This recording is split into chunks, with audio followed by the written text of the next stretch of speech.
Аял эркек кишини биринчи деп билбейт, номер один деп билет. Ошон үчүн сен менен жашап атат, ошон үчүн сени деди, сени тандады.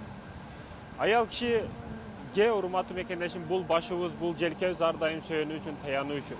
Бул желке билесизби аял үчүн ар дайым сөйөнгүч, таяныч же нар жака түрткүч болуп эсептелет да. Кээ бир эркектер ошол желкеси менен дайым аялын түртөт, жамандыкка түртөт. Кээ бирөөлөр акылын иштетип аялын башкарганга аракет кылат.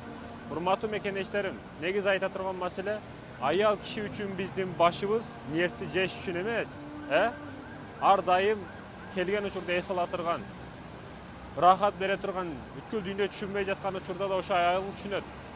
Аялың сени, мындайча айтканда урматтуу мекендешим, эч ким сени көрө албаган учурда ошол көрөт.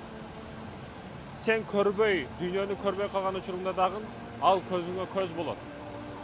Айта турган маселе, бүгүн эркектер көбүнчө желкеси менен, бул желкелер сөйөнгүч, аялдарга сөйөнгүч маселесин эмес, түрткүч маселесин ойноп болуп аткан учурда, аялды ар дайым аярла, абайла.